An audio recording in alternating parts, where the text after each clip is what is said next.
त्याआधीही तुमच्या खात्यातले पैसे कापले होते, तसं सामाजिक न्याय विभाग काम करतो.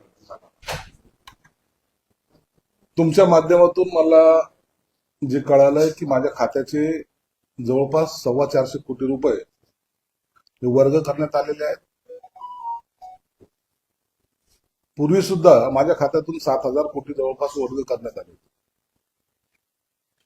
आणि याची मला काही कोणती कल्पना सुद्धा नाहीये, मला त्याची माहिती नाहीये. परंतु जर सामाजिक खात्याची जर आवश्यकता नसेल किंवा त्या खात्यामध्ये पैसे खर्च करायचे नसतील, ते खातं बंद केलं तरी चालेल.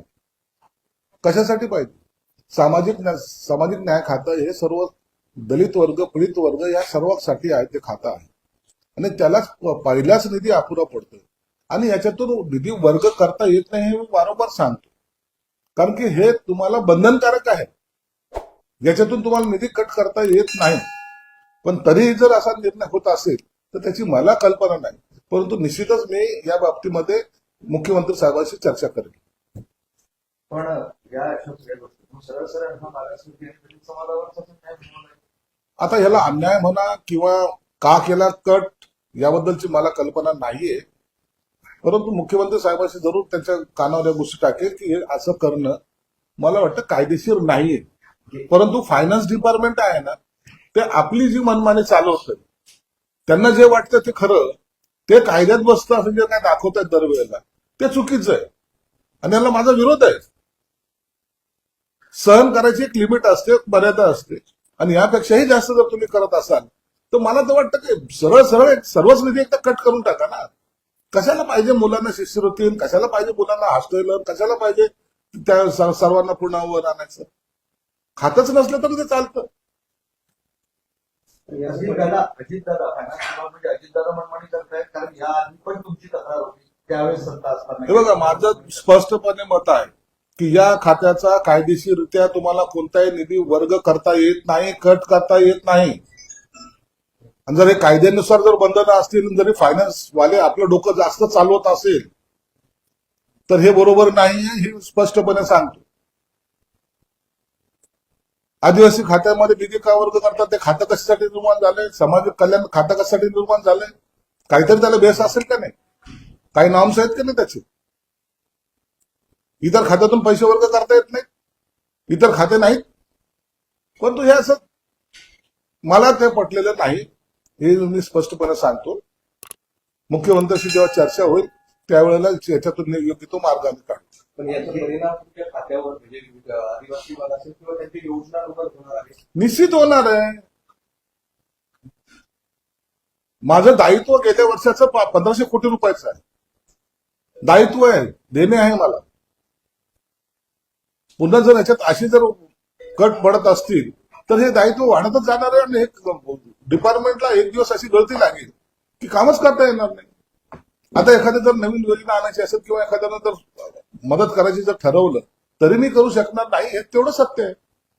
मग उद्या असलेले आमदार असतील, असलेले सर्व मंत्री असतील किंवा कोणी असेल, त्यांच्या विभागामध्ये काम करणं मला अवघड जाईल, हे एवढं मात्र निश्चित आहे. आदिवासी आणि ज्यावेळेस कापले गेले होते त्यावेळेस मी मुख्यमंत्र्यांना पत्र लिहिलं होतं, त्याची त्यावेळेस दखल घेण्यात आली नव्हती, हे सत्य आहे ना? आता त्यावेळेला त्यांना मी पत्र देणं हे माझं काम आहे. ते माझे वरिष्ठ आहेत, त्यांनी काय निर्णय आणून दिलेला आहे त्यावर मुख्यमंत्र्यांनी काय निर्णय घेतलाय किंवा काय सूचना दिल्या त्याची कल्पना मला नाही. बरं, शिवसेनेच्या मंत्र्यांच्या खात्याचे पैसे वर्ग होताना दिसते मला, असं एक तुम्हाला वाटतंय? शिवसेनेच्या खात्याचे इतर खात्याचे पैसे वर्ग झाले की नाही मला कल्पना नाही, पण तो सामाजिक न्यायाचे झाले एवढं मात्र निश्चित सत्य आहे आणि ते सत्य नाकारता येणार. स्पेसिफिक शिवसेनेचे मंत्री त्यांचाच निधी कमी करत असतात असं दिसतंय. आणि याच मुद्द्यावर 2.5 वर्षापूर्वी 3 वर्षापूर्वी तुम्ही त्यांच्यापासून दूर केला होता, अजित पवारांपासून. हे बघा, मी आताही सांगतो, माझ्या खात्याचा कोणताही निधी तुम्हाला इतरत्र वर्ग करता येत नाही. हा नियम आहे, हा कायदा आहे. या नियमाला डावलून फायनान्समध्ये जे काही महाभाग बसलेले आहेत त्यांना जर आपण जास्त हुशार आहोत असं जर वाटत असेल तर त्यांनी मला ते दाखवलं पाहिजे की आम्हाला हा निधी वर्ग करता येतो, आमचा तो अधिकार आहे, असं जर दाखवलं तर मी त्याची माफी मागेन. परंतु तुम्हाला आपली मनमानी करण्यासाठी कायद्याच्या याच्यामध्ये पळवापळवी करणे किंवा त्याच्यामध्ये इतरार्थ कारण दाखवून आम्हाला वर्ग करता येतो असं जर म्हणत असाल तर ते चुकीचं आहे.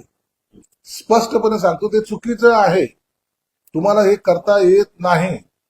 तुम्ही लाडकी बहीण योजनेला पैसे देणं गरजेचं आहे याची कल्पना मलाही आहे, परंतु त्याच्यामध्ये तुम्ही जातीवाद करू शकत नाही. तुम्ही आता म्हणाल की याच्यातले पैसे काढले, आम्ही अशा बरेच भगिनींना पैसे दिले, असं म्हणता येत नाही. लाडक्या बहीण ही कोणती जात नाही. लाडकी बहीण ही लाडकी बहीण आहे.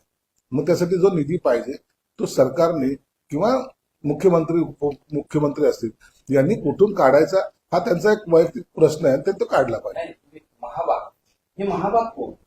हे फायनान्स मधले बसलेले शकुनी आहे. या शकुनीने केलेलं हा काम आहे. हे करतात हे सर्व. त्यांच्यावर तर अजित पवारांचं पूर्ण वर्चस्व आहे ना. आता कुणाचं वर्चस्व आहे नाही मला माहित नाही, परंतु निधी वर्ग करता येत नाही एवढं मात्र सत्य आहे. पण असं आहे की आदिवासी आणि अल्पसंख्याक समाजाचा आवाज मोठा नाही, सत्तेत मोठा सहभाग नाही, त्यामुळे सहज यांचा निधी वळवला तर काय आवाज होणार नाही, कोणी विरोध करणार नाही, ही एक भावना सरकार. असं नसतं. आदिवासी असो, दलित पीडित लोक असतील, इतर समाजाचे लोक असेल, जे वंचित घटक आहेत त्यांच्यासाठी सरकार कोणतंही असलं तरी त्यांना एक पॅटर्न दिलेला आहे, एक कायदा त्यांच्याशी बनलेला आहे.